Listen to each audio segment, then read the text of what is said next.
কালেমার পতাকা উড়বে। খোদার কসম, আগামী দিনে আরেকবার কসম খোদার, নবী বলছে যদি ইসরাফিলের ফু দিতে আর একদিনও বাকি থাকে কিয়ামতের, তবুও মাহদী আসবে, দাজ্জাল বের হবে, যুদ্ধ হবে, ঈসা আলাইহিস সালাম আসমান থেকে নেমে আসবে, ইহুদিদের শেষ বেঈমানের পতন হবে, মৃত্যু হবে, আল্লাহর কালেমা, ঈমানের পতাকা, ইসলামের খেলাফা সারা পৃথিবীময় আরেকবার প্রতিষ্ঠিত হবে। খোদার কসম, ইমানদার যুবক, দ্বীনের জন্য, মাহাদির জন্য, ইসলামের জন্য, কালেমার জন্য কয়জন লাগবে? এই ফয়সালা কার হাতে? কারে নেবে?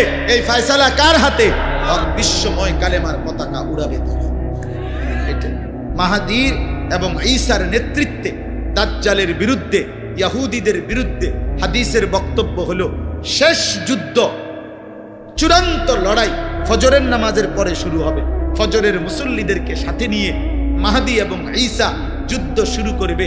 আসরের নামাজের ভিতরেই, আসরের ওয়াক্ত হইতে হইতেই দাজ্জাল নিহত হবে এবং সমস্ত ইহুদি নিহত হবে এবং আসরের ওয়াক্তে মাহদী এবং ঈসার নেতৃত্বে মসজিদে আকসা বিজয়ের পতাকা, ইমানের পতাকা উড়বে, সারা পৃথিবীময় ইসলামের খেলাফা প্রতিষ্ঠা। ভাই আমি দেখবো নয় তুমি দেখবে, নয় আমার সন্তান দেখবে।